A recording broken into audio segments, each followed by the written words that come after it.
দেখছেন? হ্যাঁ, কত মানে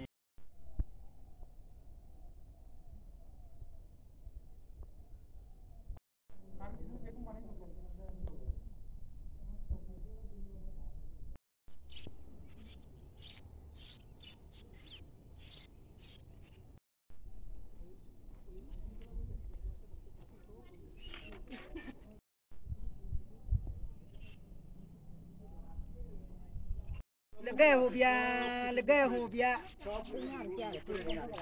ना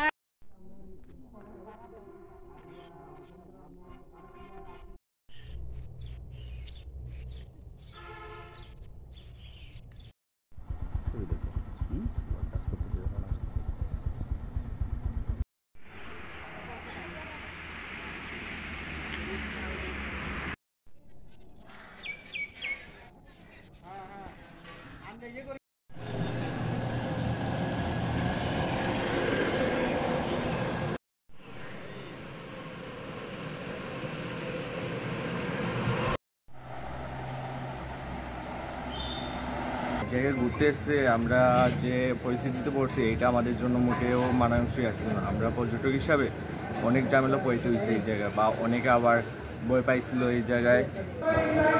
পরিস্থিতিটা খুব উত্তপ্ত।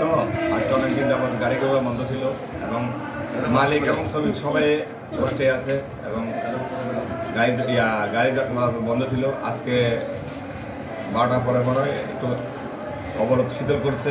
আমরা প্রশাসনিক আমাদেরকে নিরাপত্তা দেবে বিদায় আমরা গাড়ি আগের মতো স্বাভাবিক গাড়ি ছাড়তেছি। অবরোধ শিথিল হয়েছে 10টার মধ্যে গেছে আমাদের শান্তি পরিবহন, কক্সবাজার, ময়মনসিংহ, ঢাকা, রংপুর।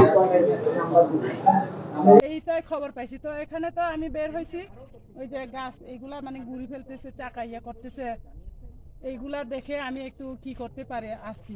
এসে তো আর তো থামাবার কোনো ইয়ে ছিল না। এখন কাউকে কি বলবো, যে এমনি ইচ্ছা এমনিই তো করে ফেলছে। তো পরবর্তীতে আমি তো আর ঘরে যেতে পারলাম না, আগুন ধরাই দিছে আমাদের ঘর বাড়ি, কাউকে ঠেকাইতে পারলো না।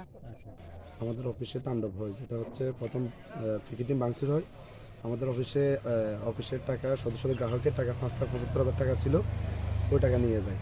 এর 1 থেকে 1.5 ঘন্টা পরে অফিস পুড়ে ফেলায় এবং আমাদের 7টা মোটরসাইকেল ছিল অফিসে, সকল মোটরসাইকেল পুড়ে ফেলায়। এরপর আমাদের অফিসের কলিগদের ফ্যামিলি বাসা আছে, ফ্যামিলি বাসাগুলো ওরা লুটপাট করে সব পুড়ে দেয়। বুঝছেন, আমরা তো ভুক্তভোগী। দেখেন আমার বাড়ি 3টা বাড়ি, বাসা বাড়ি একটা, আর বাড়ি 2টা, দোকান আছে 5টা, ওইটা পুরাটাই শেষ। আমি যেই পরনি যেটা আছে ওইটাই, আমার ওয়াইফাই এরকম অবস্থায়। আমরা তো কোনোদিন ভাবি নাই যে এই অবস্থা হবে এগুলা। কারণ ওরা এমন আক্রমণাত্মক ছিল, এমনভাবে আক্রমণ করছে, ধরেন যারা হয়েছে তার ওরা মারার অবস্থা হয়ে গেছে। এখন পর্যন্ত আমরা আমাদের অফিসে যাইতে পারি নাই, এখন পর্যন্ত আমরা বাসাগুলো দেখতে পারি না ভালোভাবে। কিছু আমরা মানে এখনও অনুমান করতে পারি না বাসার ভিতরে কী আছে না আছে। অফিস তো আমরা একবার দেখছি, সব কিছু ফুটে ছাই হয়ে গেছে, আমাদের মোটরসাইকেল সহ। আমরা চেষ্টা করছি জনজীবনে যাতে এই হরতাল অবরোধ বা 144 ধারার যে ক্ষতিকর ইফেক্টটা এটা যাতে না পড়ে। এবং আপনারা আরও জেনে থাকবেন যে বর্তমানে হিন্দু ধর্মাবলম্বী ভাই বোনদের ধর্মীয় উৎসব দুর্গাপূজা চলমান। তো সেক্ষেত্রে হচ্ছে তারা যাতে দুর্গাপূজার স্থানগুলোতে, তাদের যে ধর্মীয় পবিত্র স্থানগুলো সেগুলোতে নির্বিঘ্নে যেতে পারে, তার জন্য আমরা বদ্ধপরিকর।